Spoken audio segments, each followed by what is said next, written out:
Welcome back, everybody. I'm Jay. He's Maddie. This is Yankee and the Brit, and we are going to hit the AFC North and South off-season moves. Let's do this thing. How bloody exciting. Some big teams in the some big moves in the AFC South, especially that we're going to be covering, but the AFC North, one of the best divisions in the league. I'd say maybe the best division in the league. So yeah, going into it, they've been armoring up, as you can see by what is on screen right now. If nothing else, they're the most competitive division in the league. It feels like they go back to the traditional black and blue vibes of the AFC North, right?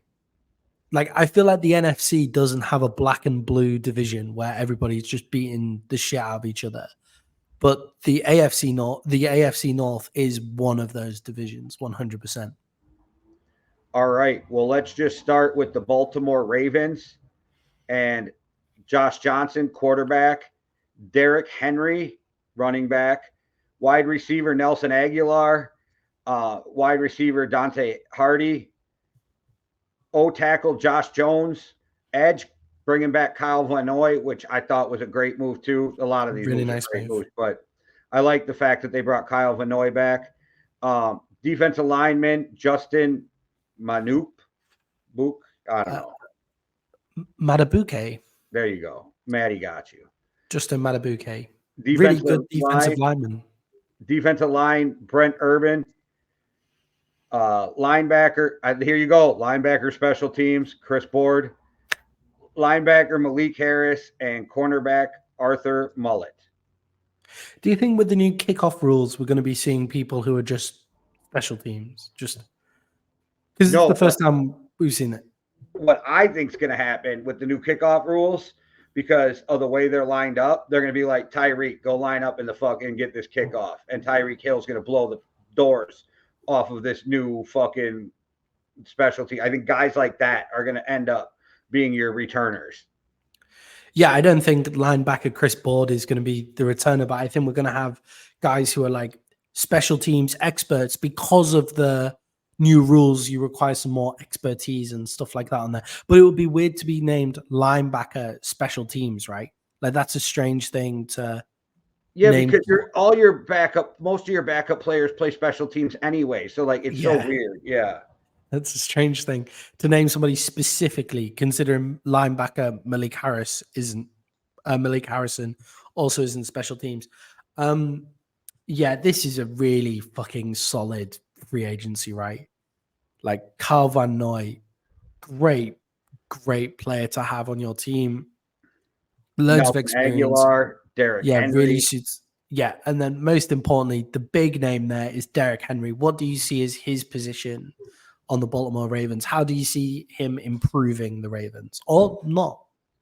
Oh, he's going to improve the Ravens because as dangerous as their running game has been with patchwork guys, now you have Derrick Henry, right? You're not switching between Justice Hill and Gus Edwards and like all these other guys and J.K. Dobbins getting hurt every fucking year. I think Derrick Henry's easily 1,500 yard back. Yeah, and just to let's all remember what Keaton Mitchell did at points last year. Like that guy went off like before his injury and everything. Like he was incredible. He was their big breakout player. I thought they really do miss him when he's not on the pitch because he's their player that takes it to the house. But if you've got Derrick Henry taking the multitude of downs that he does, beating people up, like Derrick Henry gets better. Derrick Henry gets better as the game wears on. Has he lost a step? I think so. But let's remember the offensive line he was like the Tennessee Titans are going to be drafting an offensive lineman in the first pick, their first pick in the NFL draft this year. Like, let's remember the offensive line he's behind. Let's think about the offensive line he's now going to. He's not going to have those. I think like he had 2 yards, but he averaged 2 yards before contact in the NFL last year. I could have that stat completely wrong. Please, somebody call me out in the comments if I have. But he averaged about 2 yards before contact last year. Well, he's going to be getting way more than that before contact. So you've got Derrick Henry, And I think we very rightly identify that Derrick Henry isn't the shove it down your throat, get over the gain line guy that everybody seems to think he is. He has the kind of footwork of a scat back. It's when he eventually gets downhill is when he's unstoppable, but he'll break into the hole, he'll step into the hole. So if you have an offensive line like the Ravens do that can create those holes and he's not getting hit in the backfield, you've got a different type of Derrick Henry than we've ever had to see before because the Tennessee Titans feel like they've had an offensive line problem forever. Yeah, and I feel like every offseason I'm saying the same thing with the Ravens. They need a fucking receiver. And I know Zay Flowers is amazing. Like, people called me out last year for how well I was toting. Like, I was talking him up on our fantasy draft, and I got some wild shit said to me. But by the end of the year, I feel like all those people needed to take that back. And don't get me wrong, I like Nelson Aguilar, but like, they need Odell Beckham, but like Odell Beckham, not last year's Odell Beckham. You know what I mean? They need somebody opposite of Zay Flowers who can like really scare a defense. And every year I feel like, and I felt like last year they had a good receiving core, but then before the year we're like, they need to upgrade the receiving core. And now again, we're talking about it because Odell's not there. They need to upgrade their receiving core. I think though, because of the draft being so deep, I think you go and just find somebody in the draft. Yeah, they're drafting 30th. Yeah, but I mean, even the second or third round, there's going to be starters for wide receivers. Yeah, but like guys like Adonai Mitchell could fall to them. Maybe Brian Thomas Jr. falls a little bit. I haven't told that they're going off offensive line in the first round. Yeah, everything I've seen says that they're going offensive line in the first round as well. So in the second round, where are they picking? So 60, 62, they could have Ricky Purcell, like those kind of guys like that. If Roman Wilson from Michigan, solid wide receiver as well. Like if he falls that far, they have options. Like with the amount of depth, like you have options in this position that they need. And I always feel like they need someone more explosive. What helps though, you not needing someone more explosive, is when your backfield is Lamar Jackson and then a combination of Keaton Mitchell and Derrick Henry. Fuck, 2 running backs on the field and nobody knows which way you're going. 3 running backs on the field, like with 3 running options when you have Lamar Jackson. Zay Flowers did play a few gadget plays, like a few gadget roles as well throughout the season. They can do all sorts of crazy shit in the run game. And I think they've built a fantastic team. And it's arguable to say if they ran the ball, they would have been in the Super Bowl. Like if they continue to run the ball, they would have been in the Super Bowl this year. So they've armored up that side of the pitch, and then you also have MVP Lamar Jackson there. And we all know that their defense is going to hit people hard and be incredibly well drilled. I think they may miss Patrick Queen, but when you've got Roquan Smith, that's not that big of a miss. No, and then they got Mark Andrews. They should be good, but they always need another receiver. I swear, that's what I'm always saying. Is like they need another receiver. Yeah, I forgot about Mark Andrews as well. Yeah. On the defensive side of the ball, Justin Madubuike, good defensive lineman, really nice for them. To re-sign him, well kept. Kyle Van Noy, as you say, yeah, they're always going to look solid. I think they will miss Patrick Queen. That's something to watch out for going forward. Give it a letter grade this draft, this off season so far, Jay. B+. Yeah, I was going to say the same thing. B+. Would love to see an expensive wide receiver in there. Well, it's in the same division, but let's see. Maybe T. Higgins is available. Speaking of T. Higgins, we got the Cincinnati Bengals. And the Bengals offseason moves are running back Zach Moss. But see, I think this has to go with that. Letting go of Joe Mixon has to be counted in here. Now, They have this as T. Higgins as an offseason move because they franchise tagged him, but I don't really see that, being counted as what we're talking about. Then you got wide receiver Trent Irwin, tight end. Why am I blanking? Mike Gesicki, they went tight end crazy in this little three here, but Mike Gesicki. Yeah, and then they went Tanner Hudson and Drew Sample. Trent Brown signed a 1-year deal with them. Guard Cody Ford, defensive tackle Sheldon Rankins, who, if we get old Sheldon Rankins, like, I think that's a good move. We'll see what you get out of him. Akeem Davis Geither, Von Bell, safety, Geno Stone, safety. I think this team goes as Joe Burrow goes, right? So Joe Burrow was injured, not the same Joe Burrow at the beginning of the year last year. We saw it. A really horrific start to the season. Yeah, like one of the worst quarterbacks in the league. Play. T. Higgins came out at his camp and said that he believes he'll be playing with Cincinnati this year. So it doesn't look like there's a trade. It's very weird from what I'm hearing is that his trade value is not very high. And I wonder, are we seeing the devalue of the wide receiver because so many kids are coming out of college ready to play right now? We're seeing the devaluation of the wide receiver in the same way that we saw the devaluation of the running back last time. But weirdly, then some running backs have been paid like this. Yeah, but your top receivers get paid too, right? Jamar Chase, Yeah. JJ is going to get paid. Devontae got paid. Tyreek got paid. So your top echelon guys are always going to get paid. Yeah. Right. All the rest of them, when there's a drop, where they take that one tier down to tier 2, I think that's where and tier 3 for sure, you're going to start seeing real devaluification, if that's a word, devaluification. Sure. Devaluation. That's what it is. Yeah, I like devaluification. Yeah. That sounds better. Devaluification. That feels like a very American way of saying it. Devaluification. I don't know what that means. Like, I don't know why that sounds more American to me. Where does T. Higgins kind of rank in that? Because I would argue that on a different team where Jamar Chase isn't there, T. Higgins could be a number 1 wide receiver.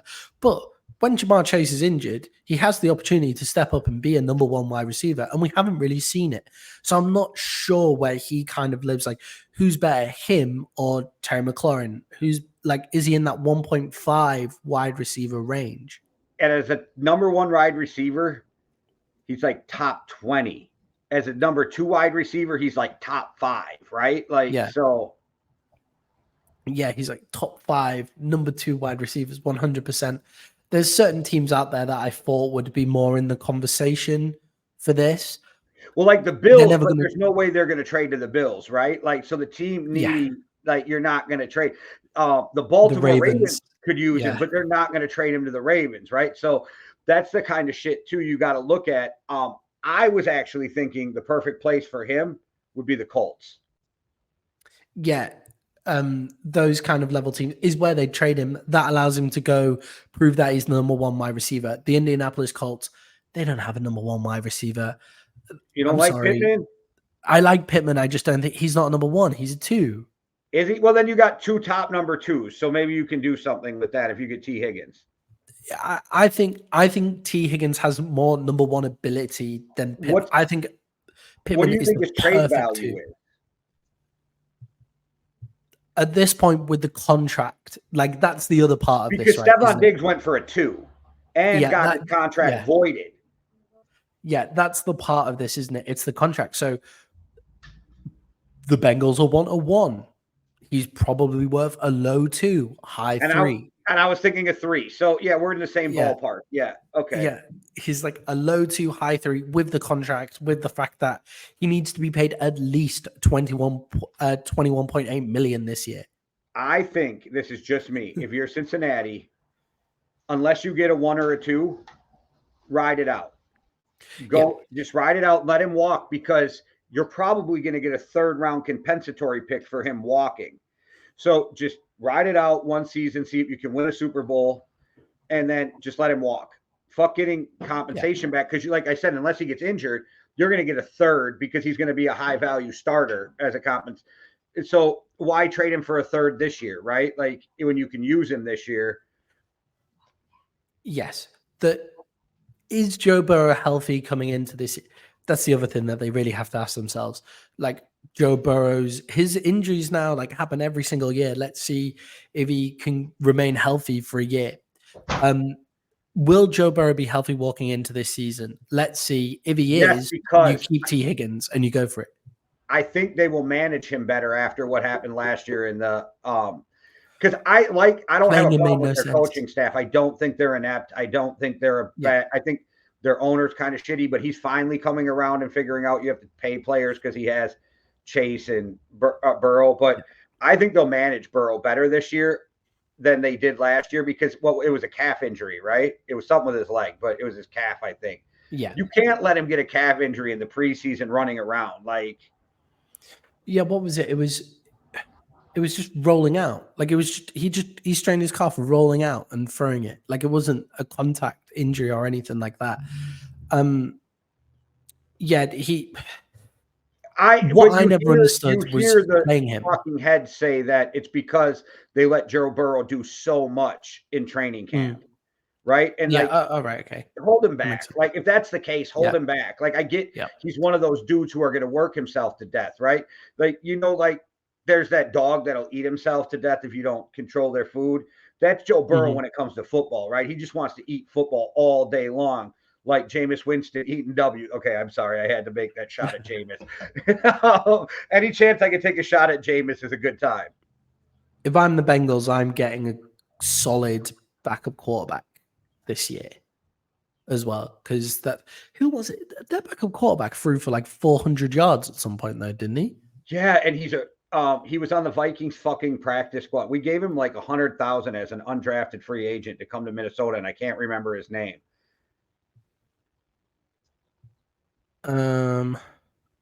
Jake Browning. Browning. Yeah, he was. Well, okay, they don't need a solid backup. They've already got one. What made no sense about that thing was playing Joe Burrow at that point because there's no way that Joe Burrow was their best quarterback at that point with his injury. He just wasn't. And he would have got better earlier. They would have played better. I keep hold of T. Higgins if Burrow's healthy. I like being able to control where T. Higgins goes because I'd be terrified if I let him walk and he goes to the Ravens or the Bills Unless or the Chiefs. Maybe we're overvaluing him and the league looks at him as just another number 2. Yeah. You know where he could go and be useful? The Raiders. Yeah. T. Higgins is a number 2 who makes ridiculous plays. Like I'm just saying, I don't know why nobody's reaching out to trade for him. Maybe you and I value him more than the NFL. Maybe too much. Yeah. And it's not because he's not good. It's because they look at the classes coming 3 years down the road, right? They're looking at this year's draft class, next year's, and the year after. And they're like, there's so many wide receivers because we've talked about a million times. These kids become professional. Like, what do they say? You have to do something 10,000 times to be a professional at it, right? To be a pro. Yeah. So these kids are doing that in high school because of 7-on-7 camps. Before these kids even get to college, they have 10,000 reps. Yeah, definitely. And as always, the Bengals, their offensive line looked better. It was good. It was improved, but I could still see them improving it more. But again, Trent Brown is a good pickup. I was just going to say Trent Brown and Cody Ford weren't bad, but Cody Ford just making sure you don't fucking lose somebody. You know what I mean? Yeah, and obviously Lyle Collins didn't work out for them. Like, got injured quite early. They're improving their safety room as well. Or is that no? They're bringing back in safeties that they desperately needed at points, and the tight end is fun. What I remember, Mike Gesicki at Miami was incredible, and then since then he's like just seems to have fallen off. That's funny because when I was trying to remember how to pronounce his fucking name, all I pictured was the Dolphins uniform and couldn't remember how to fucking pronounce his name. Yeah. Yeah, I really liked him at the Dolphins. And then did he play for the Patriots last year, I think. Yeah, this thing doesn't help me remembering their names either. I'm not sure that many people would have looked any good in the Patriots team last year, but we'll talk more about them. No, and this is way off the subject, but I have to throw this out here. I was so wrong on Devontae Parker coming out of fucking college. Yeah.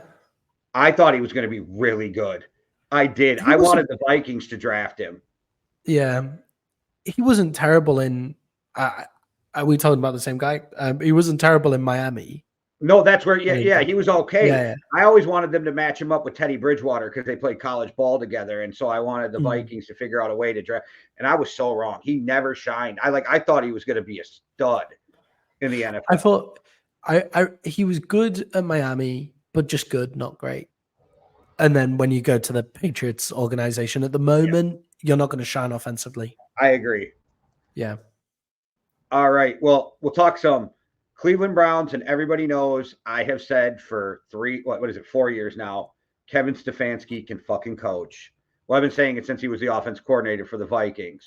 Dude, look what he did with Joey Flacco. Why Flacco's not back there, I don't fucking know. That is so crazy to me. But they bring in Tyler Huntley, which I like. He's younger.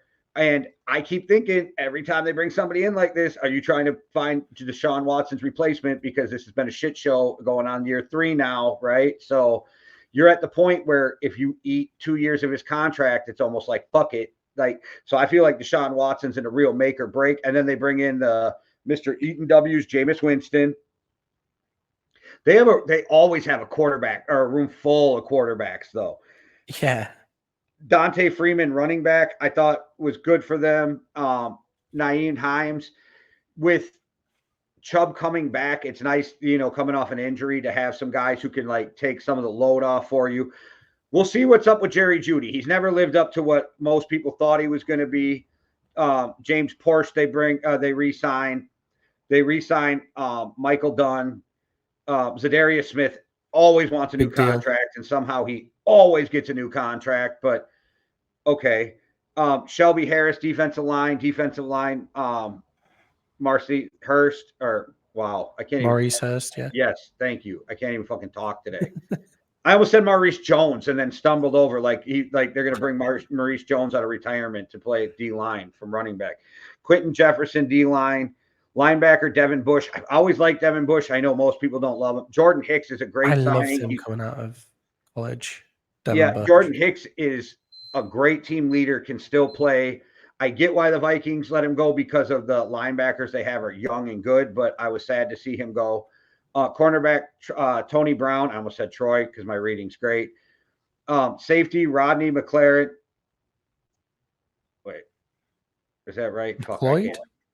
Rodney McLeod? Yeah. Cade York, and then punter Corey. I'm not even fucking You're on your own on that one. Yeah, I'm not even fucking trying. Bojoriquez? Sure. I'm calling him Bojo because that's his first 4 letters. Bojo there. Bojo.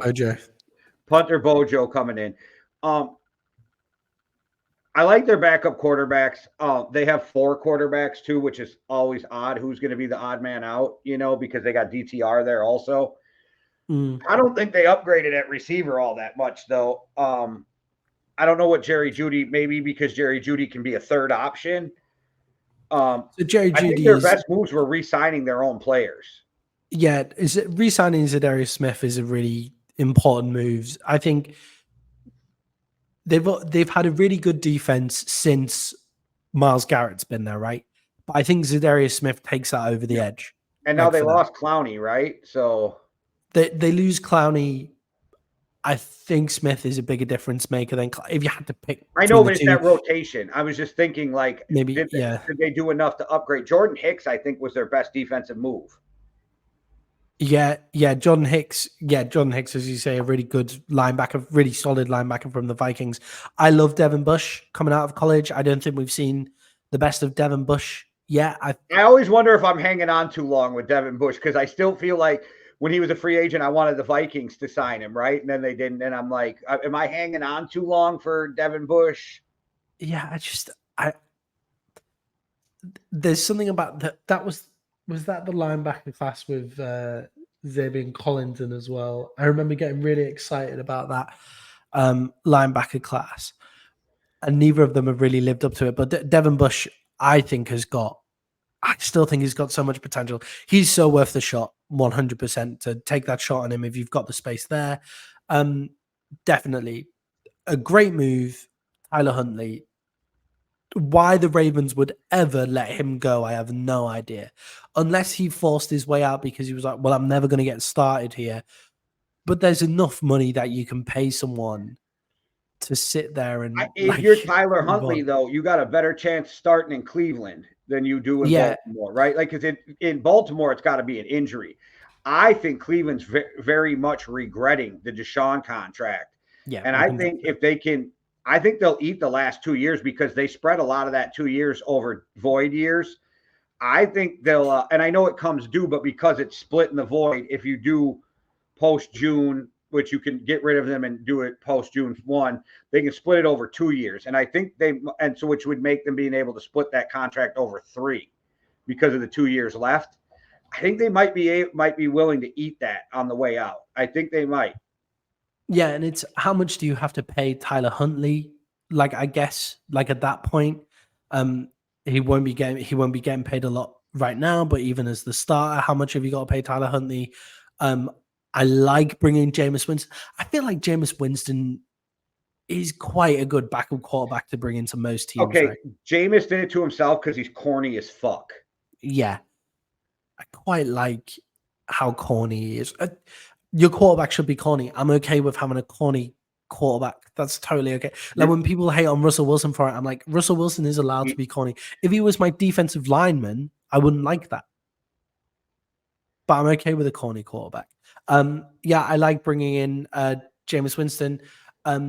You're so right with the four quarterbacks. Who's missing out because DTR coming out was could have been their guy when they moved off to Sean Watson, but he didn't look like he had it at all. So you've got three guys there, and I think they should and will move off to Sean Watson.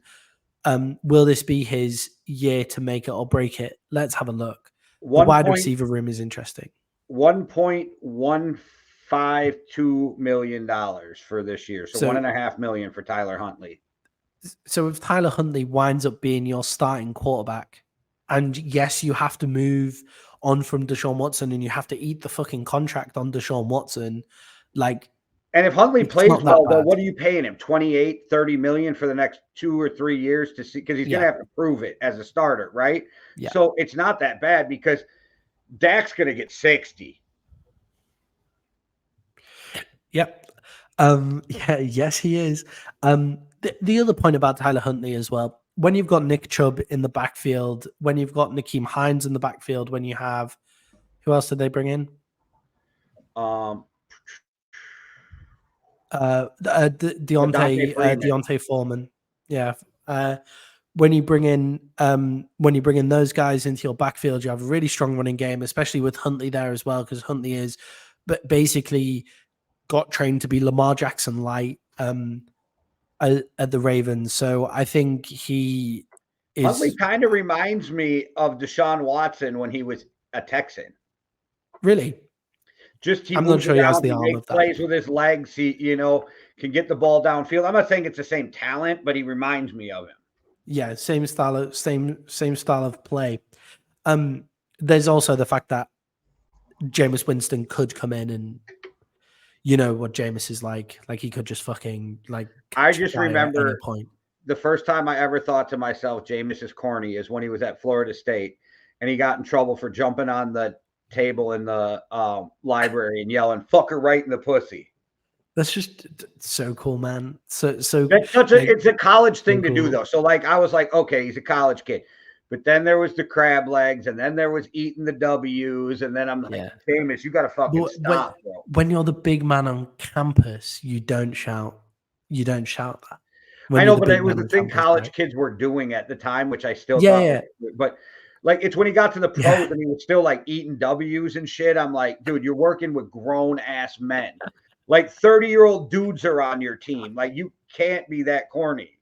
Yeah, I think the difference between Jameis Winston and Russell Wilson in that respect, though, is Jameis Winston's teammates seem to like him. Like they seem to like the goofiness that he brings to it. Like, do you think he keeps it light in the locker room? Like he keeps people like relaxed, I like think some, and I think funny some to of them look get at. annoyed. Oh, right, okay. Well, not everyone's going to be happy. So. No, and it's a locker room. You just figure out how to get along with your teammates. You're not always going to like everybody you play with, right? So there was guys during the hockey season that I never talked to when we weren't on a team together. But every year when we came back for hockey, we were cool. I wouldn't say we're friends, but we're cool, right? But I'm not going to hang out with you outside of hockey events and shit like that. But we don't have to. Like, we just have to have the same goal and work together to get there. That's the kind of dislike you don't mind either. Like, if you don't like someone because they're a bit corny, correct. Grow up. Like, it's you know not that I mean? don't like you; it's that you annoy me, right? Like you annoy me, but doesn't mean I dislike. I don't find you particularly funny. Like, I don't find you particularly funny. I don't enjoy that kind of humor. Like, that's all right. That's fine. If it was the other way, and it's because they're like a fucking stuck up, absolute arsehole and stuff like Carson that, Wentz. then Carson Wentz. Weirdly, a little bit of Russell Wilson. So Russell Wilson is corny and a stuck up arsehole, like it seems. I think what I've realized is most people think Russell Wilson is fake as fuck, and that's why his teammates didn't like him. Yeah, exactly. Whereas Jameis Winston is actually a goofy fucker, and that's just funny to watch, right? We've all been around those guys that are just absolute total goofballs. So, yeah. And if you were a wide receiver or a linebacker, it wouldn't be a problem. But you're a fucking quarterback, and I think that's where I think it's a little different. But I can't fault the guy for being genuinely himself. Yeah, definitely. Jerry Jeudy is also a really interesting trade. Like we've spoke about, I remember speaking about this this time last season where we said, do you know the what? Vikings offered a fucking second for him last year and they said no. So do you think they feel stupid now? Yeah, I remember us saying this. I remember us going, do you know what? The Broncos weren't a quarterback away from winning the Super Bowl. Like their wide receiver room actually ain't that good. Like we were giving too much credit to Cortland Sutton. We're giving too much credit to Jerry Jeudy. Like they're not those guys. And it's because Jerry Jeudy was really good in Alabama. And it's like, all right, like loads of wide receivers are really good coming out of Alabama. Like was Jerry Jeudy, like Jerry Jeudy was great in college, like no doubt. But CeeDee Lamb has outperformed him in the NFL, and that was the question between the two of them. And when you just look at the body, like CeeDee Lamb is an NFL wide receiver, and Jerry Jeudy is not. Like at that point, Yeah, Jerry Jeudy has definitely been a guy that is just a name now. And I say that sometimes with guys like it's just a name. He hasn't produced up to what his name actually people think. Now, if he sits and watches Amari Cooper and how Amari Cooper goes about his route running and the way that Amari Cooper like manipulates the field and all of that kind of stuff, Jerry Jeudy could be a good wide receiver in this league. But could it be that he was in a bad system for himself too, right? Where it gets to Kevin Stefanski's going to work ways to get him open. Like, look what he did with KJ Osborne and all those guys in Minnesota, right? Yes. So maybe we get something out of Jerry Jeudy now. Yes. Like Jerry Jeudy isn't this transcendent wide receiver talent that you see that can just where they become the system. Like Jamar Chase and Joe Burrow are the Cincinnati Bengals system. Like no shade on the head coach there, but like when you've got those two, they become the system. But Jerry Jeudy, I think, needs more of a system than people let onto. And I think that's a lot of underneath routes. I think it's a lot of what Amari Cooper does. So I think this could be really good for his development. But I don't think the Cleveland Browns have really upgraded by bringing Jerry Jeudy in there unless he develops by watching Amari Cooper and becomes like Amari Cooper light. I agree. All right. Well, let's talk some Pittsburgh Steelers. Maybe one of the most interesting off seasons in the NFL, which adding a quarterback Kyle Allen, Justin Fields acquired in a trade. Russell Wilson signs a 1-year deal there for practically nothing because the Broncos have to pay him. Van Jefferson, hey, that's a guy who was balling for a year, not last year, but the year before in LA. Cordell Patterson signs, who is going to be perfect for this new kickoff rule. So, Quez Watkins, wide receiver, tight end, McCole Pruitt, Martavius Adams, former Packer and former client of H2O Pets in Green Bay, which I used to own. He bought stingrays from us. I'm just throwing that out there. We shut that down before COVID, but he did buy a stingray from us. Dean Lowry, he didn't do what I thought he would do with Minnesota last year, but he definitely could help if he stays healthy. He's definitely a good rotation player. Patrick Queen, I think, was a fucking great signing for what they want to do. Absolute steal. Yes, because you bring him in on a linebacking core that just needed somebody else. Like they have two good players, but they needed a third stud in those linebacking core. So that was great. And you take him away from the Ravens as well. Yes. And then Dante Jackson was a trade for Johnson, the wide receiver, which I think that hurts but if you have to make up for Patrick Peterson and that lack of cornerback depth. So it was a good trade for them, but it just hurts when you take, a really good wide receiver away. Deshaun Elliott, safety, Miles Killebrew, safety, punter, Cameron Johnston, and long snapper, Christian Kuntz. But I fucking love what the Steelers did. With that said, I still think the Steelers win 10 games, but I love what the Steelers did. I think the Steelers have put themselves, and obviously, just a reminder, Kenny Pickett has gone out of the door. So they're not, Kenny Pickett isn't still there. He's gone. Where is he? The Eagles. Hey, he's an Eagle. Look how, does it blow your mind how fast teams are moving away from first-round quarterbacks now? I'm a little less surprised. Right. So I don't think the Bears would have moved away from Justin Fields if they didn't get that trade up from the Panthers. Like, I don't think they would have if they weren't getting Caleb Williams. Well, yeah, because they'd be drafting at 9, and they'd be drafting at 9. Right. Exactly. I do think the Patriots were always moving away from Mac Jones. I do think that the Steelers were always, it's proven because they're drafting at 20, they were always moving away from Kenny Pickett. I do think that who's the other one that got moved on? Well, there's Sam Darnold and Zach Wilson's dead. Baker Mayfield's been traded. Like, I mean, if you go Baker Mayfield's ridiculous. The fact that Baker Mayfield was traded out of, he's been on 4 fucking teams. It's crazy with Baker Mayfield. Sam Darnold is on his 3rd team now, 4th team. Sam Darnold, 4th team. 4th. Yeah, Sam Darnold's on his 4th team now. I think it is. I think it is crazy. But with guys like Kenny Pickett, who I think coming out, it was either he'd catch lightning in a bottle, or he was going to be a career backup for the rest of his life. Right.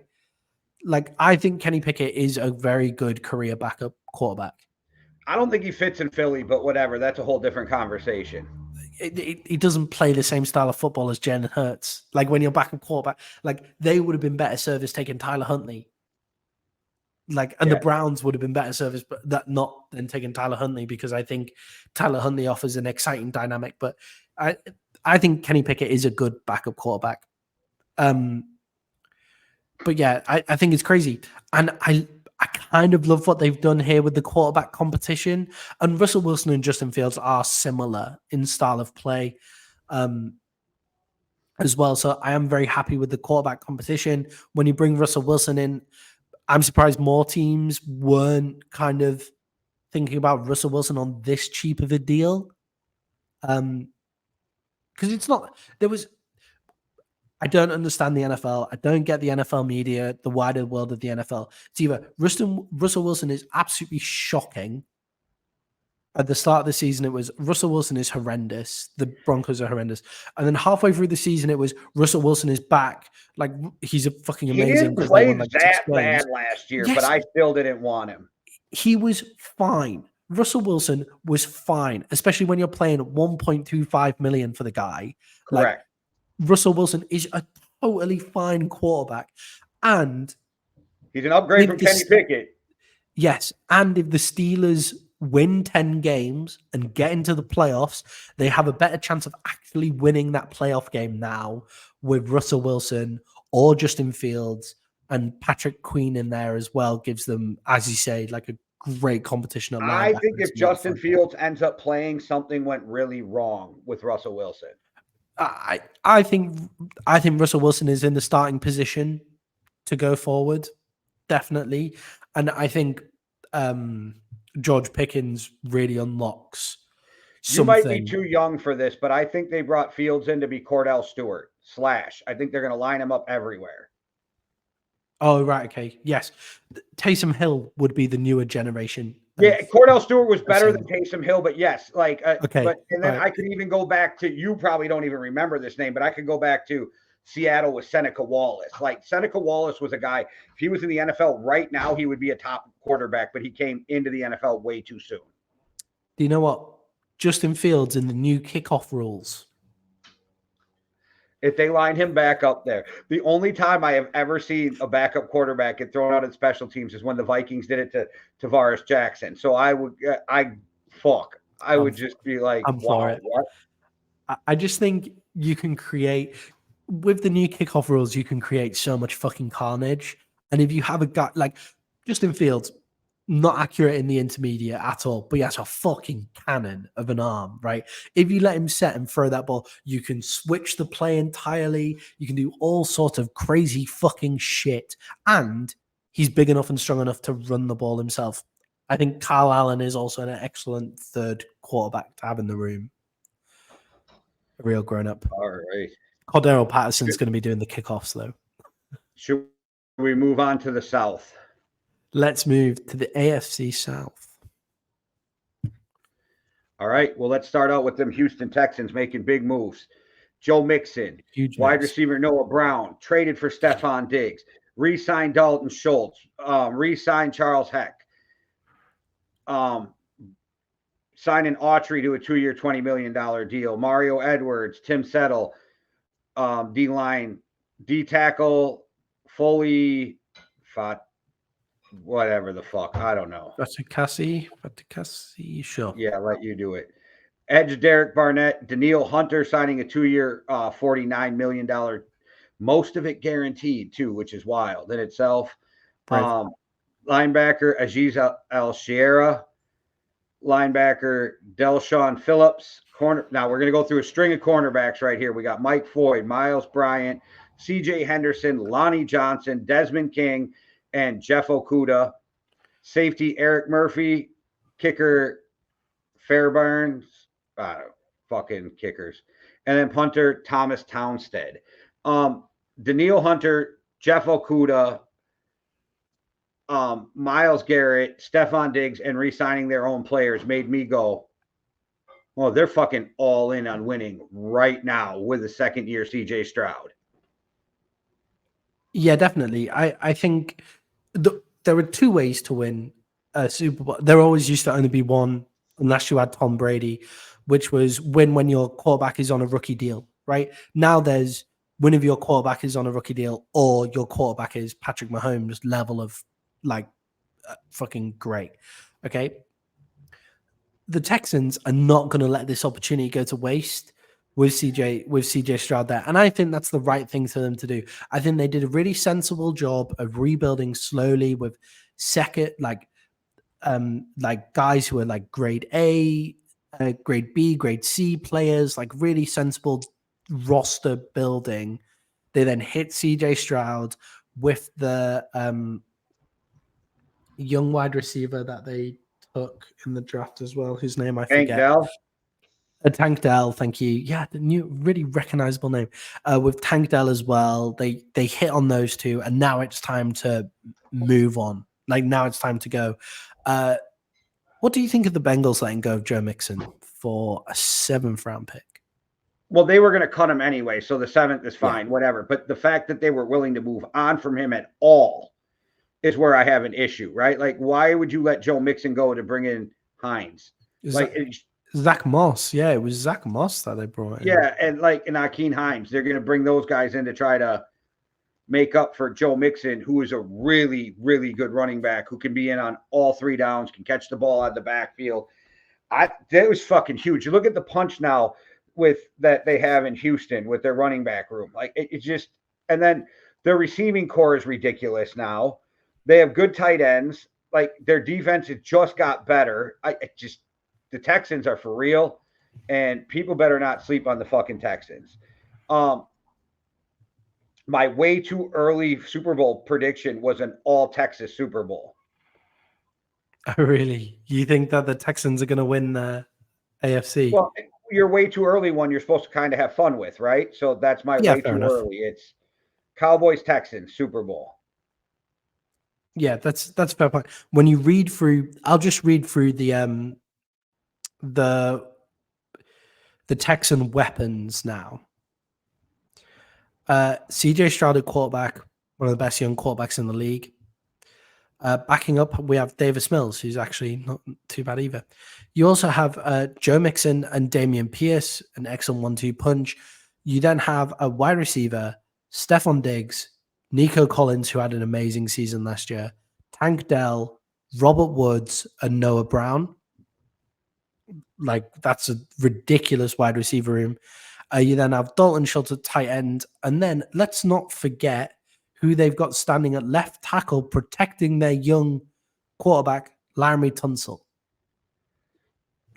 That's an offense to be excited about, right? And they've identified a need in the secondary, which they're right. That was a need that they had in the secondary.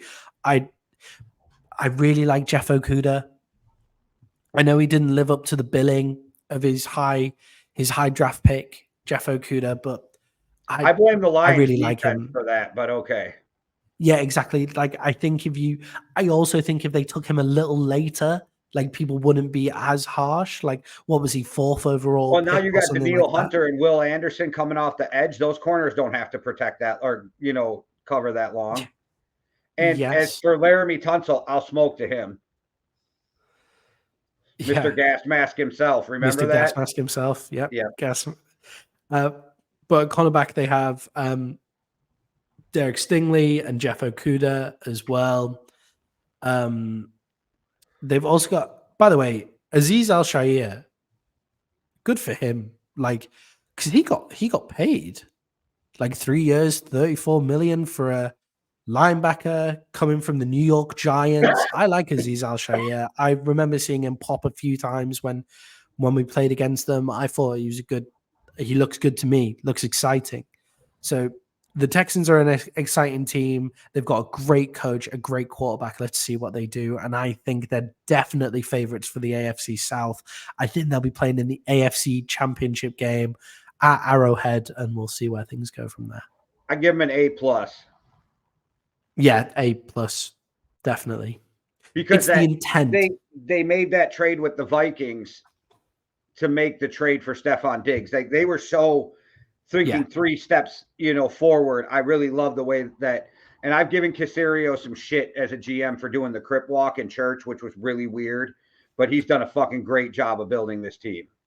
They were very intentional with all their moves. It felt like sometimes you look at GMs and you go, "What's the plan here? Like, are you just making moves for making Ryan moves?" got there, right? Because they took CJ Stroud and then traded right back up with the Cardinals. Yeah, to get Will Anderson. Like, they have been intentional with everything that they've done.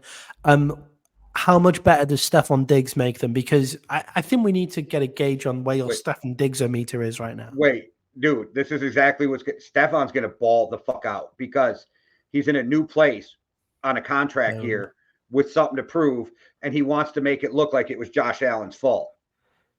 Yeah, so the Bills did this so badly, by the way. I think Stephon put him into a place where they didn't have a fucking choice. Yes, but then there's footage getting released of them beefing on the sideline. There's all of this kind of stuff, and the Bills have no. What we'll move on to the Bills in the next show, I'm sure, but the Bills have no wide receiver room now. Like, they just don't. Like, that's just not something I have.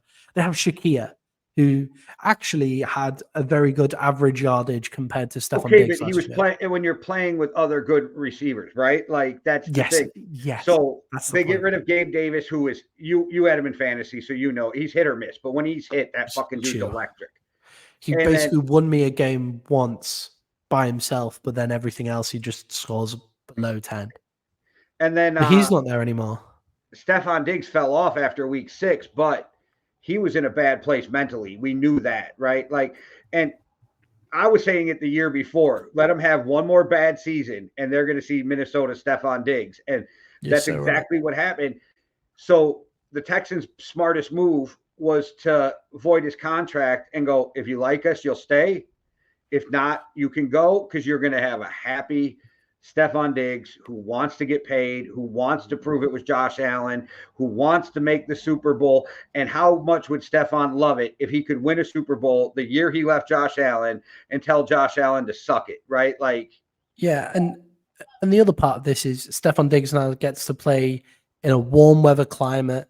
Is Texans playing a dome? A couple hours from his brother. Couple of hours from his brother. Shame he went to the other Texas team, obviously, but we couldn't afford him. So it makes doesn't really life matter. simpler on his parents. Yeah. So it goes to a warm weather climate, playing in a dome, rookie quarterback, a team with an actual running game is going to be helpful as well. So you have to go, like with the Texans, you have to commit someone to the box. Yeah, it's like, yeah, a good running game. Like, you don't have to commit people to the box for Josh Allen. Like, you can, like, right. Josh Allen is a great running quarterback, but you have enough in the box to cope if the quarterback runs, right? But you do have to do it if you have like a quarterback who can scramble. And CJ Stroud is sneaky athletic, and people don't give him the props for that. But then he also, you also have the running back game of Damian Pearson and Joe Mixon. I think this is a great move. And I think Stephon Diggs will be happier for longer. Like, I don't think we're going to see. We'll have a whole happy first year. Have a very happy first year. I think he might. I think the family stuff and the warm weather climate and like being in Houston, which is, well, Houston's an okay city apparently, but like being the fourth largest city in the U.S. and it's a pretty awesome city. Also, I think he'll get along great with DeMeco Ryans. Yeah, so I think he'll stay happier for longer at that point, and this could be his last team as well. Like, he is getting on a little bit. Yeah. All right. You also let's talk. Just a reminder, they have 3 potential number 1 wide receivers there as well. And Tank Dell was getting the yards of a number 1 wide receiver. Nico Collins had a great breakout year, and now you have Stephon Diggs. And they still get their second-round pick this year because they traded the Vikings second-round pick next year. So they still have 2 second-round picks this year. It's, yeah. That's ridiculous. All right. Well, here is where Footsteps Flacco went. We're going to go on to the Indianapolis Colts. They signed Footsteps Flacco to be their backup. Running back Trey Sherman. Re-signed Michael Pitts. Re-signed Danny Pittner. Re-signed Taquan Lewis. Re-signed...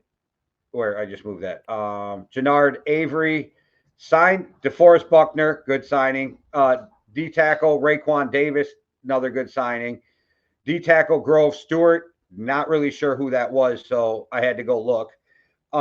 D line Taven Byron. Wow, fuck. All right, linebacker Zaire Franklin, cornerback Kenny Moore. Safety, Julian Blackman, which is a re-sign. Ronnie Harris is a re-sign, and they re-signed their punter, Rigoberto Sanchez. That's a great name, Rigoberto. That's a great name. Great name. I think when I look at the Colts, I asked, what did they do to improve this football team? Like, they re-signed their own players. Great. DeForest Buckner, yeah, great. But how much did you actually improve? Oh, Jay's gone. I'll carry on. He'll pop back in when he can. I'll see if I've got a text from him. No. Okay. Yeah. So I think with the Indianapolis Colts, here he is. I think with the Colts, I'm not sure how they actually improve. I'm back, bitches. And you're British. That's the craziest. Oh no, it was just a dream. I didn't get to live in the greatest country in the world. You guys wouldn't accept me. I'm telling you right now. There would be no accepting me. God damn it. I was ready to just start screaming like we're number 1 the whole way through, but that's all okay. I believe that we can win. I believe that. Okay. Yeah, I think the Colts for me didn't really improve their team. I was saying, and they were Flacco was their biggest improvement, right? But if he plays, then something's wrong.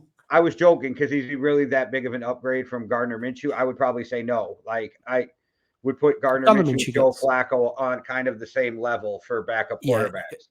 yeah. Gardner Minshew gets so much hate from the league. I think like Gardner Minshew gets so much disrespect from the league. Is Gardner Minshew one of the best 32 quarterbacks in the NFL? Yes. Yes.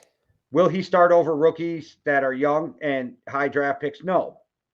Well, yeah, no, like definitely not, Because we But know what Gardner is. So when you draft an mm, Anthony Richardson, right? Like yes, we don't know yet, but I was harsh on Anthony Richardson through the draft. But in those first few games, I came around quick you because did come his around quick. throwing was better than I gave him credit for. If they can keep him healthy, I want to see what Anthony Richardson can become. I think I might Yes, have been really wrong on Anthony Richardson. yes, and that's all. That's all very fair. They haven't improved anything to give him a better chance at all at all. And two, he got injured every game he played. It felt like where they will be better is Jonathan Taylor will be there for the offseason workouts. So at least he'll be in shape when it's time to go. But they need help at wide receiver. Their defense is all right. Their offensive line came back around last year. They went from great to what happened to okay, there you are. You guys figured it out again. you're back. You can play offensive line. Apart from their quarterback got injured every single game he played, but their defense. But that was a lot of him trying to make shit happen, right? So they got to teach him more of to play within the system, not just use your athletic ability, that kind of thing. But I'll tell you, out the few games I watched him play, he's better thrower than fucking Justin Fields.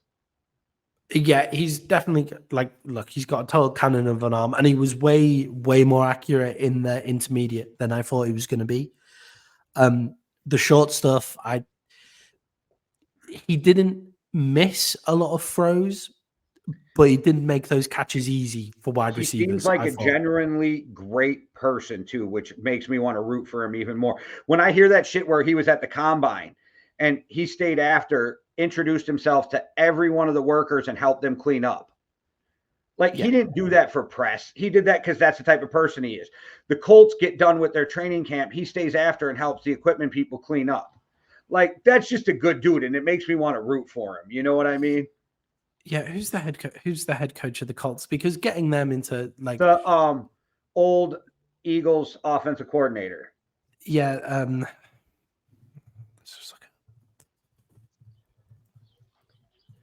as much as you hate Sirianni, I thought you would Steichen. Yeah, as much as you hate Sirianni, I thought you would have remembered that.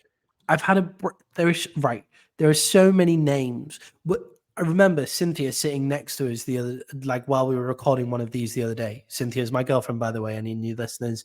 Yes, I know it's amazing. I have a girlfriend. I think it's pretty strange too. Oh yeah, Matty Wade scored over is out of his league, but good for him. Oh yeah, massively out of my league. But that's what happens when you date Eastern Europeans. Kidding, that's but they basically, there's so many fucking names that you have to remember that if you take 2 weeks off, you just forget who everybody is. It's so nuts. But yeah, so Shane Steichen, I think, did one of the best jobs in the NFL last year. I really, really think he did.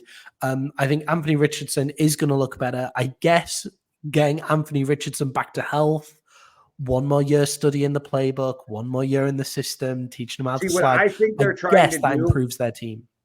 I think they're trying to first, they're getting rid of bad contracts, which you have to do, right? I'll always be a Ballard fan as their GM because he was a Badger playing in his playing days. So I'm a homer like that. But I think he wants to bring in young people to build this team around and grow with Anthony Richardson. So I think you'll see a lot of offensive players taken this year by them, like wide receivers and, weapons. So I think that's kind of what they're doing. Yeah. And look, the Michael Pittman deal is not actually bad. 3 years, 70 million. And it's actually what it says it is. It's a true contract. It's not all these fake void years, right? I watched Florio read this contract and he was like, wow, this is the most honest contract I've seen in the NFL was Michael Pittman's. Yeah, and they're drafting 15th overall in the first round, and then in the 46th. They'll add some hopefully they'll add some stuff in the draft because they haven't done anything here. And you got to think about it. I really believe 5 quarterbacks are going in the top 13. Oh yeah, like if you're drafting like 15th, then you And there's have a going to be chance that 3 offensive tackles and guards taken, right? Linemen, they don't need them. That takes 8 players off the board and pushes down. They're going to get some studs at 15 in the first round. Yeah, now the thing is, you can either because their defense was okay, but you could solidify the defense. Yeah, if a you guy wanted like to. Byron Murphy's still sitting there, that he's a stud D tackle, like you bring him in. I am with you. Yeah. There's corners that I would bring in if they're still there at that point too. Maybe it does push a blue chip defensive player down because so many offensive players, because on top of the linemen and the quarterbacks, you're going to see at least 2 to 3 wide receivers. And Brock Bowers will probably go. Oh yeah, I then forgot as about well. Brock Bowers, right? So I think what's that kid's name? Dallas, is it Dallas Clark, the stud D end? Yeah, you're right. Names just start to get bludgeoned. The kid also the D end from UCLA is probably going to go, right? So Jared Verse, the DN, the edge from Florida State. Yeah, so you're gonna get a stud though. A lot of offensive players are gonna go, and maybe 3 defensive players before you pick. I think Dallas Turner, I think, is pretty much hemmed on to be going to the Falcons. Thank you. I think Dallas he'll be. Clark. That's the old fucking cowboy. Yeah, I think Turner will be at the Falcons, a number 8 overall. He'll be the first defensive player off the board. And then you're looking at guys like Quinton Mitchell, Terrion Arnold, Jared Verse, Leatu Leatu, who I because really we all know the Titans and the Chargers are going to take offensive linemen. Yeah, the kind of things that I'm looking at here, they've got the Chargers taking Malik Neighbors, and I'm just like that. Tell me you don't understand Harbaugh without telling me you don't understand Harbaugh. Yeah, right? that is. And also, like Harbaugh could give a fuck about wide receivers right now. It's also important to note that the Chargers are probably moving back. Like they have Minnesota slated to them in almost every mock draft. Yeah, the Chargers are moving back, right? But it'd still be at 11 before. Oh yeah, they're still before, but that's even more likely to take an out offensive tackle, if you know what I mean. Like if you're a bit further back, I imagine Malik Neighbors then goes to the Giants because then the Giants miss out on one of the top quarterbacks and all of that kind of stuff. People can call me fucking crazy, but I think there's a good chance that the Cardinals take Neighbors over Marvin Harrison Jr. I don't think that's crazy. I'm not sure it was something I would do, but I don't think it's crazy. I can see an argument for both of them. I think it depends. Like it just depends, doesn't it? Like what? And I like Neighbors taking the top off more than I like Harrison. But Marvin Harrison runs perfect routes, has body control, comes from a great pedigree, understand. But then I've also his dad wasn't the easiest dude to get along with in the Colts locker room. So does that do GMs get worried about something your father did when he played? I don't know. You know that they do their due diligence on stuff like that. I don't think the Cardinals are in a place to give much of a shit about bad locker room vibes right now. Yeah, you're probably. I like what their new coach was doing though. Yeah, but they get voted but isn't it the second year in a row they've been voted the worst organization for players? So there's other stuff the owner that the though, and how he sets up the team, right? So yeah. But like there's going to be a bad locker room. They're the only NFL team that charges you for your lunch. Ridiculous, absolutely fucking like so mad. All right. Well, we just got into some serious draft talk there. The Colts, I don't think they got any better. I think they have a very exciting opportunity to get better in the draft, but I don't think they got any better. All right. Well, let's talk about the Jaguars. And we're going to have to touch on this after I go through the list because the Mac Jones trade does not make a whole lot of sense to me. But they traded for Mac Jones. They re-signed Dearness Johnson. Maddie's boy, Gabe Davis, comes in on a 3-year deal. Wide receiver, Devin Duvernay. Tight end, Hosea DeGara. DeGara. Yeah, let's go with DeGara. Okay, Blake Hentz. They re-signed Ezra Cleveland, who was traded to them in the middle of the season last year. So I'll give him that because even though he's not going to light the world on fire, he's solid. So I think that was a good move for them because I think they gave us a 5th or a 6th. I don't fucking remember. I just think with an offensive guard, all I want to hear is the word solid. Like, It's all plus if you get Zach Martin. Like, if you get Zach Martin out of it, great. But an offensive guard, I just want to hear solid. Yeah, because the Vikings just weren't going to pay him because they were like, he's just okay, right? So the trade, I'm good with that though, because like I said, he's solid. I never felt like he was the weakness. Then you have Mitch Morris, center. The other Josh Allen inked a big ass deal. Huge. Travis Gibson, edge. Linebacker Foy Olakun. There you go. Armstead, cornerback Ronald Darby, safety Darnell Savage, and then kicker Joey Sly. The Mac Jones makes me scratch my head, and the only reason they had to sign fucking Gabe Davis is because they thought they'd be cute. Let fucking Kelvin Ridley hit free agency instead of re-signing him, because if you re-signed him before free agency, if you extended him, they had to give up a higher draft pick. So they thought they'd be cute, let him get free agency and then re-sign him. And the Titans said, hey, look at how cute this is. Like, so that's why they ended up with Gabe Davis. And then the Mac Jones just got me scratching my head. Calvin Ridley also didn't have a great season last year. No, but they thought they were going to get fucking cute. And that's what happens when you try to get fucking cute, because you wanted to not give up the bigger draft pick. So you lose the guy. That feels like a very Jags thing, isn't it?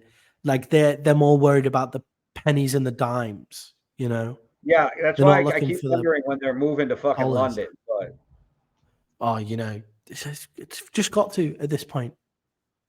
They've just got to. But we'll just have our own team, whatever. The Mac Jones trade, I think, is strange, unless you don't take Trevor Lawrence on just the name and you look at Trevor Lawrence on the stats, right?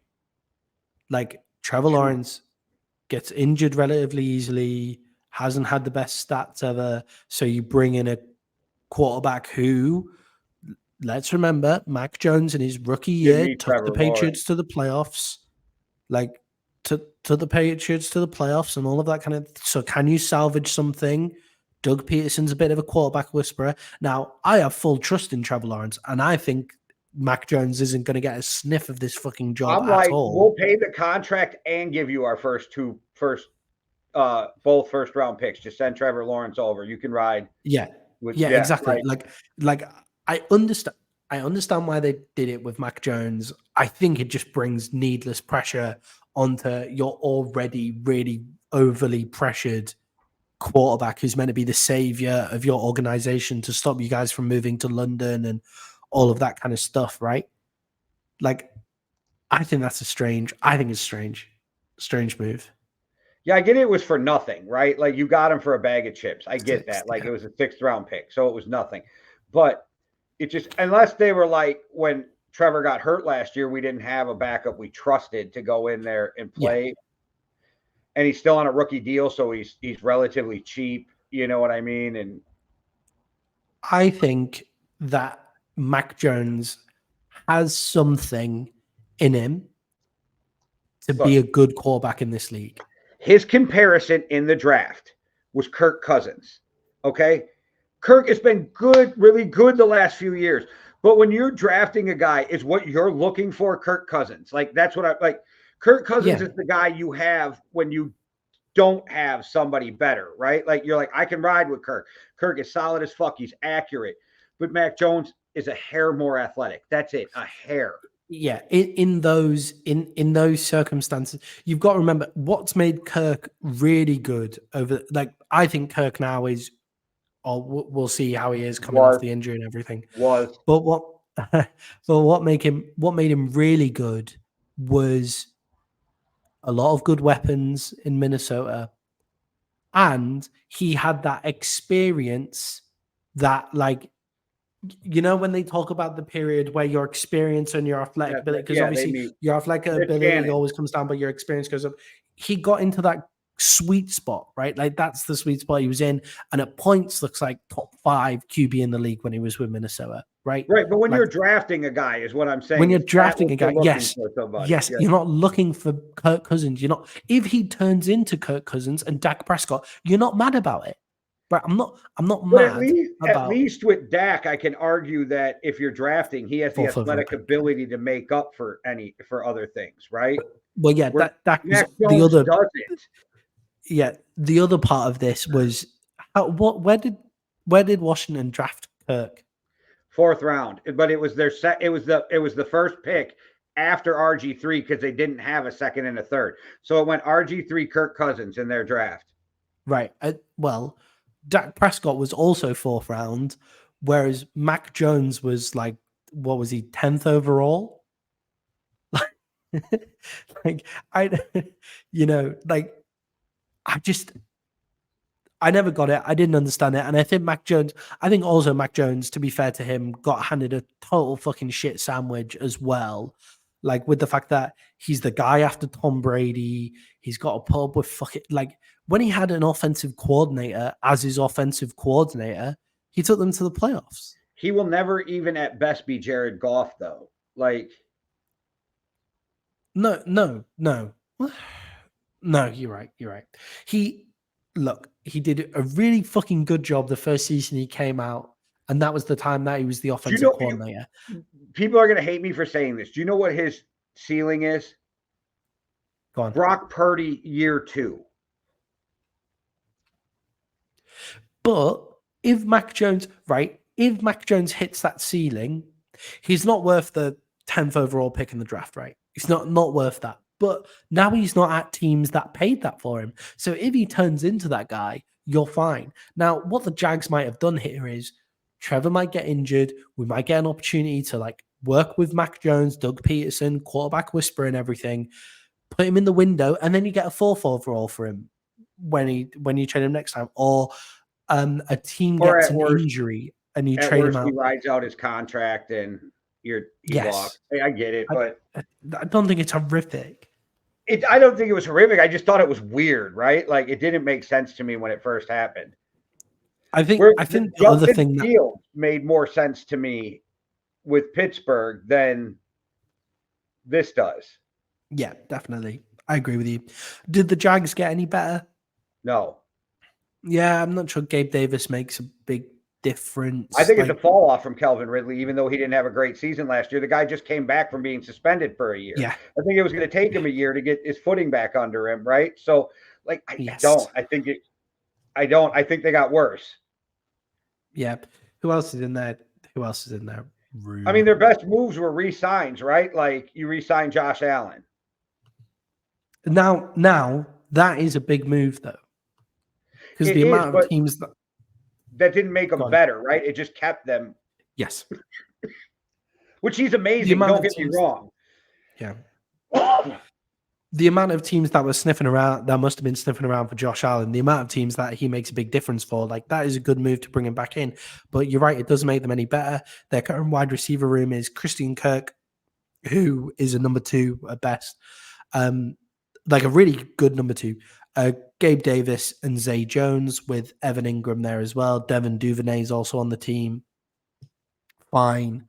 Like whatever, but you're not telling me that you're giving you're not giving Trevor Lawrence the best of the best to work with.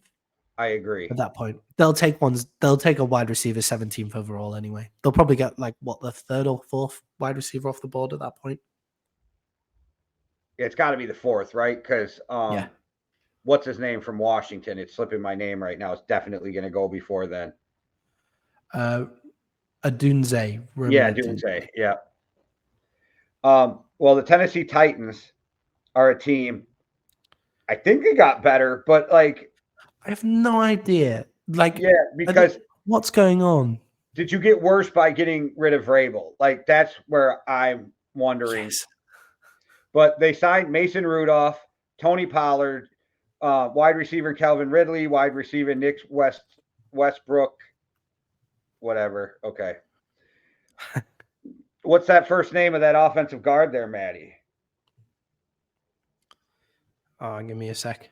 Charles is the Sadiq. last. Sadiq. Okay, Sadiq Charles, Lloyd Cushenberry, center, D tackle Sebastian Joseph Day, linebacker Keith Murray, cornerback Chidobe Awuzie. Former Cowboy.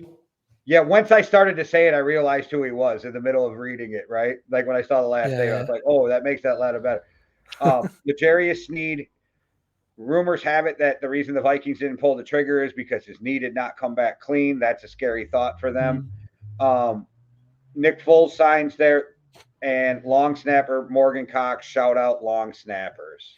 Love long snappers. They make the NFL the game it is. Okay. Tony Pollard, Calvin Ridley, L'Jarius Sneed, as long as he stays healthy. Nick Folk, upgrades. And Chidobe Awuzie.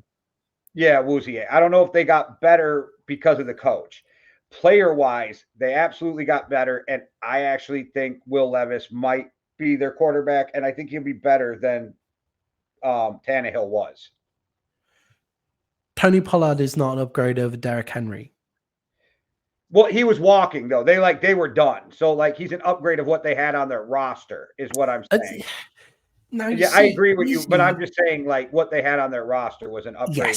Yes. Okay. Is Tony Pollard a massive upgrade? Right. Is Tony Pollard a massive upgrade over TRJ Spears? For me, they're like the same. 2 years ago. So what am I getting? And again, did Pollard have an off year because he was still recovering from his ankle? Some of that shit takes more time, right? So it depends what Pollard I'm getting if he's an upgrade. But I think it was a good move for where they're at. Tony Pollard also rushed for 1,000 yards last year, and that's a down year for Tony Pollard. But that's behind one of the better offensive lines in the league. Tennessee Titans are not one of the better offensive lines in the league, are they? Calvin Ridley, let's see how he comes back. That's with D-Hop there as well. That's a good move for Will Levis. Calvin Ridley is a very quarterback-friendly wide receiver. Definite upgrade. Good for them. Chidobe Awuzie and L'Jarius Sneed, it's very hard to not upgrade that cornerback room. So they've definitely made upgrades there. What I'm asking is their tactics. I think they've done this a year too early. It feels like the Titans are going for it. Watching their free agency moves, or do they just have so much free agency money? I was just going to check their cap right now as you were saying that. That's funny you said that. Did it just mean they had so much cap money that it just didn't fucking matter what they did with it?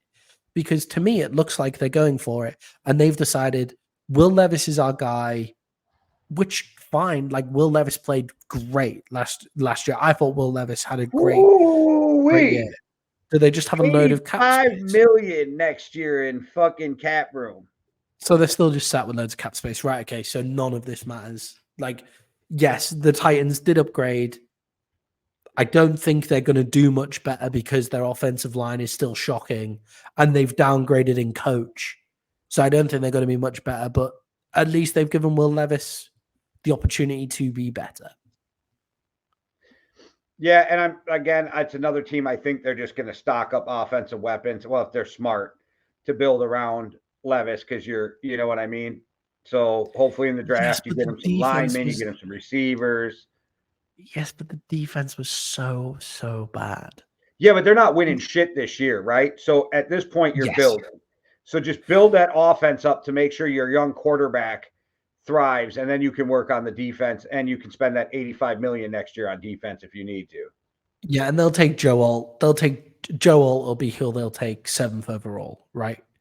Yeah, I'm banking on them taking an offensive lineman. So yes, 7th overall, Joe Alt. I guess they could take Olufashnu if they decide they like him more, but I think Joe Alt is the and then again with the depth of this wide receiver class, I think in the second round you get a starter at wide receiver if they grab one. Yeah, possibly. Or I'd say just commit every single draft pick to the offensive line if that's what they want to do. You're bound to hit on someone. Like, it's just so bad. Well, their wide receiver room is pretty solid. Like Calvin Ridley, D Hop, like Yeah, running who's the back room is fucking Tony Pollard, guy they? Tajay Spears. Who's the young guy they drafted when they traded away AJ? I forget. But they got that dude in the wide receiver room too. Yeah, Burks. There you go. That's it. Yeah. But maybe he's a decent third. I don't know. Like you had Ryan Tannehill throwing him the fucking ball. Burks is a gadget player at best for me. But, as your third, that's fine. And again, you had Ryan Tannehill throwing him the fucking ball, right? Like, so. Yeah, Brian Callahan, their head coach this year. I just think they got so much worse at coach. And it's not a shot at Callahan because he's been a good offensive coordinator, but it's like you had Vrabel. It's because your GM couldn't handle Vrabel being the personality that he is. Yeah, it's all power plays, it's all ego, and when you're doing football, you have to take ego out of the equation. I know you can't. Like, I know ego is always there, but you have to do it as much as you can. And Vrabel was the best coach for the Tennessee Titans at any point. And the other part of this is, I suppose the Titans can say, well, nobody picked up Vrabel, so he can't be that fucking good. But he'll have a job next year. He'll have a job next year. And I think he just decided he didn't want any of the jobs on the market, right? I was going to say, too, there wasn't that great a jobs out there, too. Once the Chargers picked Harbaugh, then that was it, right? I guess the Falcons job was out there for a little bit. Like, I guess, like if you wanted to work with that. Okay, that was also pre-Kirk Cousins, so you're looking at Desmond Ridder as your quarterback, right? So are you looking at like, and then you're talking Patriots. The Redskins, or sorry, the Commanders. Old guys, forgive me. That's not the greatest fucking job either. And if you're Vrabel, you can probably go, well, I'm going to get a job next year so I can be choosy. If you're Dan Quinn, you got to take whatever job's offered to you because it's your second time around. Like where it is with Vrabel, but it's different with Vrabel. Like Quinn got fired because the team was bad. Yeah. Vrabel got let go because there was a pissing contest with the GM and everybody knew it. Yeah. Also, Bill Belichick was out there as well. Like, I don't think he's getting another job unless it's with the Cowboys. Yeah, I don't think so either. So they can say Vrabel didn't get a job. I just think he chose not to get one. Like, you've got to think that he was getting asked, right? The Patriots is the job that you're thinking, but it sounds like they were already set on Gerard Mayo. Like that was happening. So it's been said that it was written into his contract, and I don't know why they haven't been penalized because that's actually against the rules in the NFL to pre-name your successor. It's not like the Patriots. And we found that out because of the Patriots because they wanted to write it into Josh McDaniels' contract and they couldn't years ago. It's not like the Patriots to fudge the rules of the game and not get charged by it, is it? No, they always get charged for it. They always get charged for it. Yeah. They always get charged for it. It's just normally they also win. So then the charge doesn't feel too bad. This offseason, though, Florio's my guy. And I usually don't cheer for Florio, but he is so pressuring the NFL to do something about that fucking Falcons tampering that Florio's my guy this year. I think Florio really comes into his own in the offseason. The only reason the Falcons might get punished is because of Florio. He should be like teams should just hire him to be a. You see what he's trying to push for now? To be fair, go on. He's saying that the Falcons should have to swap first-round picks with the Vikings, 11 and 8. Okay. I don't know if that'll happen, but I love Florio for pressuring the NFL to do something about the tampering because Kurt left. And if he loses his team a pick for being a dumbass on the way out, I'll be okay with that. They don't even have to give it to us. Just take a pick away. It doesn't even have to be the first. Just take like a fourth. I'll be happy. Like just rip it from them. Go, you're gone. I'll be happy. Yeah, definitely. And like Florio is the guy in the offseason, right? Like what do we always say about Florio? we always say, I think Florio prefers the drama of football rather than like he prefers the story, the soap opera that is the NFL Yeah, because he's a rather than the writer actual football and a game lawyer. itself. Yeah, like he prefers all of that rather than the football game itself. So the offseason is his perfect fucking time of year. Also, Chris Sims has all of a sudden become a total fucking lunatic. So like it's quite fun to watch. Did Like, you? I don't know if you saw Chris Sims last week called Florio a baby, did he? and he was Excellent. mad. He was like, "Yeah, just keep going, you baby." I don't think those two have long left together. Like in I there. do because 2 seconds later, neither of them cared. Like, I think that's their relationship, and it almost seems Yeah. kind of healthy to me where they can get mad at each other real quick and then be over it super quick. I I think actually think they're two lunatics that work perfectly together. I think they're so personally different, right? And they only do it, what, 3 days a week because he does it with Shireen one day and then Simmons one day. Yeah. Well, Chris has his smoke days, is what he calls them.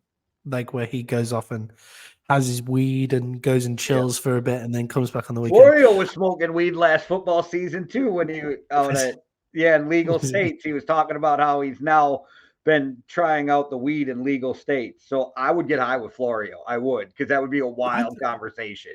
I've never minded Florio. I think his picks on football are terrible, but I think his everything else, like understanding of the league, I think is brilliant. Yeah, I don't know. He gets on my nerves, but the way he is, but I always go to him for like when I want a contract broken down or I want the legal ramifications and stuff. So the stuff going on with Rashid Rice. I don't watch anything about it unless it's Florio, because Florio is a fucking lawyer and he knows exactly what could happen for fleeing the scene, right? And where all that for the accident and the racing. I don't want to hear what Adam Schefter has to say about it. You're an NFL insider. I want to hear what Florio's got to say about it because it's a legal matter. For those of you who are still here, what do you make of Rashid Rice and this whole situation? I think he's lucky nobody's dead, but I also think it's a young person doing dumb shit, and that's got to be taken into account too. And at least he wasn't drunk. Yes. I think no one died. He wasn't drunk. They're going to be the things that save him. He's going to get a have we heard anything about a ban? Or the NFL is going to suspend him, but I'm hoping it's like 4 games, six games, maybe something like that. Appeal it back down to 4 or 5 because they always give the appeal. Something like that. Like I think they'll give him that. I think he'll pay a big ass fucking fine, and whatever the city decides to do with him, that's on them, right? Like I don't think they're going to throw him in prison, but like because young people do dumb shit all the time, and nobody died, and no alcohol was involved. It was just being young, stupid, and having way too much money for your own good. And it's not the money, it's the vehicles you get to that money affords you. You start. Yeah.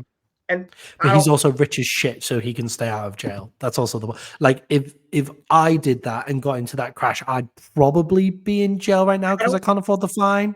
You might not be able to afford to bail out, but as long as you got out, I don't know if you get jail time for it. See, if he wouldn't have walked away, he's not going to jail. It's that leaving the scene that makes it a fucking problem. Like that turns some of the misdemeanors into felonies. Might not have even been a really huge news story if he didn't flee the scene. Correct. A lot of the news coverage was Rashid Rice runs away. Like, where's Rashid Rice? Yeah, like, it would have been a day. Out there, like all of that. It's like, it would have been a day and a half of Rashid Rice gets into an accident racing. Yeah, Rashid Rice in a car accident racing. Maybe a week. He has to come out, make some apologies, pay his massive fucking ass fine, and everything like that. But he'll get a 6-game suspension from the NFL, probably 4 with the appeal. You're right. Which leaves the Kansas City Chiefs with no wide receivers for that amount of time, apart from Louis Rees-Zammit, obviously, Welsh rugby star Louis Rees-Zammit. Runs a 4.5. Chiefs runs a 4.3, but didn't do it in the combine, so it doesn't count. It doesn't count if he didn't do it. If he didn't do it on the day, it doesn't count. Well, he ran a 4.5, but it all depends on what your playing speed and pads is, right? So yes. Maybe he runs faster. I will tell you this: I didn't know shit about him. I did watch some rugby highlights, which in itself is weird because I don't even understand the rules to rugby while I'm watching these of him. But they do this weird thing where they bounce the ball in front of him as he's streaking up the field, and he's got great hands and just snags it off the bounce every time. He's really fast. He's got really good hands, and the kid's muscles got muscles. So we'll see. He's also 23. Like that's the other difference between this, by the way. He's coming out at the same age that a lot of these guys are coming out of the draft at, which is why it's a bit different to when this has happened before. I just don't know how that translates. He's got good hands, but like it's a weird sport that I don't understand. So it's very hard when I'm watching the highlights to have a clue on what is going on. So the only thing I can look at is, well, he caught it. That would be hard to catch off the bounce. Oh, he's really fast and he's muscular. He's got decent twitch to him. So like, I don't know. It's also the mental stuff, right? Do you remember how tall he is? He's 6'4". Okay, he looks short because he's muscular, so that's he's also looks short because like a lot of the guys on the rugby pitch are like 6'4", 6'6". Okay, like he looks short around. So he's a decent sized receiver too. He's a big, tall. He's 6'3", 6'4". I'm willing to bet he can jump pretty high too because he's just athletic as fuck. Yeah, he's like 90 kilos.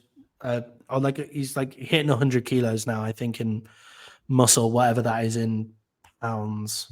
I don't know. Let's have a look. I think he's 98 kgs in pounds. That's 216 pounds and runs a 4.45. The Welsh Whaler. I don't know. I just made that up. The Welsh Whaler. We got to give him a good nickname. Yeah, but he's their number one wide receiving prospect right now with Rashid Rice getting suspended for the games anyway. I'm joking. Hey, what are they going to do? Like, they'll make it. They got Kelsey. They got Bray at tight end. Like, they'll be all right. But, like, what are they going to do? They need to do something at receiver, too. They'll draft a wide receiver at 32. They better draft 3 of them. Yeah, just draft everybody. Who is actually, let's just check. Right. Sorry, guys. Just before we check out, and we'll talk about the Chiefs in the next podcast anyway. So this doesn't really matter too much. But let's check the Chiefs depth chart right now. Rashid Rice, who won't be playing. Oh, Kadarius Toney, Sky Moore, Marquise Brown, Justin Watson. Sky Moore, I forgot about, so that's good too. Kadarius Toney, I forgot about, but I think Sky Moore will end up being a player. Yeah, I think Sky Moore will end up being a player, and Kadarius Toney's fine as well. Fuck it, they'll find a way. Like without Rashid Rice, that's fine. Yeah. And there's still some guys out there that we don't know where they're going to land after the draft. There's always that after draft free agency wave. Oh, they could have Michael Thomas on the team. That would be one. So they could go for Michael Thomas just to get them through the And Michael Thomas turns back into Michael Thomas before the injuries. Ooh. Yeah. All right, guys. Well, there you have it. We got through 2 of them in an hour and a half, which is pretty good because we usually spent an hour on one. So we did a little bit better. That's good for us. Well, thanks for watching. Make sure you hit that like and subscribe. Check out everything else we got going on. Playoff basketball's on us, so well beyond the arc. We'll be talking about the play-in games tomorrow, or well, we're recording now on Tuesday. On Tuesdays, make sure you tune in to MMA Underground. Also, you can get both those great shows in the same day. And stay tuned because we will be back before the draft to talk more about what's going on. And at some point, I'm going to have Maddie talk about people disgruntled with Micah Parsons in Dallas. Is he wearing thin on the Cowboys? That will be the question we have to bring up to Maddie. All right. Thanks for watching. One world, one love. Deuces. Cheerio.